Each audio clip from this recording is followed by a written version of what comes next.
Ces rues parisiennes, au cœur de l'île de la Cité, semblent charmantes, mais elles cachent en réalité de sombres secrets. Laissez-moi vous y plonger. On est en 1384 et on trouve par ici deux boutiques, celle d'un barbier et d'un pâtissier. Sauf que selon la rumeur, le barbier égorgeait ses clients, façon Sweeney Todd. Après avoir dépouillé ses victimes, il envoyait leur chair à son voisin, le pâtissier, qui en faisait de délicieux pâtés, apparemment très appréciés par le roi Charles VI. Cette légende a longtemps terrifié les Parisiens, friands d'histoires de barbiers sanguinaires, de rues hantées et de faits divers sordides. Aujourd'hui, ce sont de nouveaux lieux et de nouveaux personnages qui nous hantent. Pensez l'Urbex, les Backrooms ou Slenderman. Pourtant, quelque chose de profond et d'instinctif les unit. Avoir peur, c'est naturel. Redouter les serpents, fuir les lions et frissonner dans le noir, c'est ce qui a permis aux humains de survivre. Ces peurs nous ont fait évoluer, à tel point que même aujourd'hui, nos instincts continuent de nous mettre en garde contre de tels prédateurs, et rajoutent, époque après époque, des figures à éviter. Tout commence le soir au coin du feu.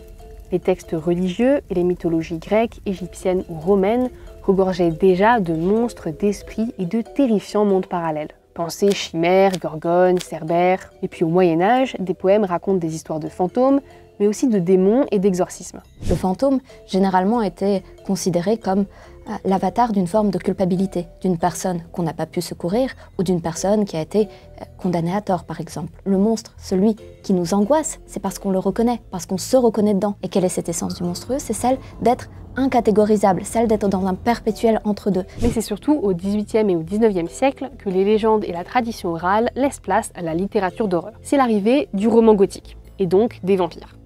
Mais pas Edward de Twilight, plutôt le comte Dracula.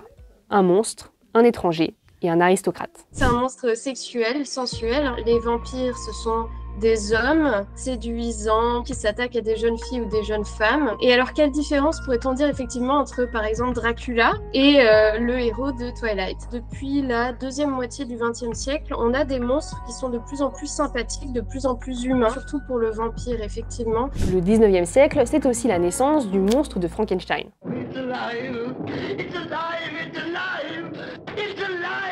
Publié lors de la Révolution industrielle, le roman de Mary Shelley s'inquiète du progrès technologique et de la modernité qui bouleverse tout. Frankenstein, c'est aussi la peur de l'abandon, du rejet et de l'uncanny. Ces êtres qui ressemblent à des humains, mais qui n'en sont pas vraiment. Et s'il y a bien un monstre qui en dit long sur nous et nos peurs, c'est le zombie. Ce dernier a une origine culturelle très précise, le vaudou haïtien. Le zombie, c'est le cadavre ramené à la vie par un sorcier vaudou et transformé en esclave.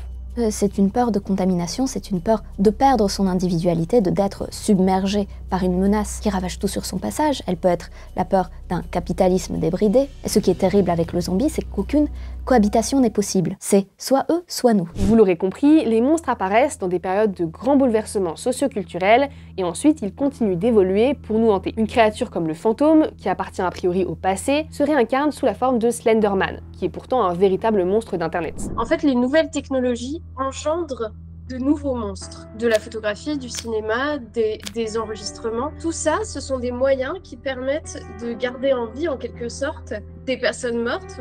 Et Internet a vraiment, je pense, fait la même chose en donnant accès à de nouveaux types de fichiers qui permettent d'alimenter des légendes.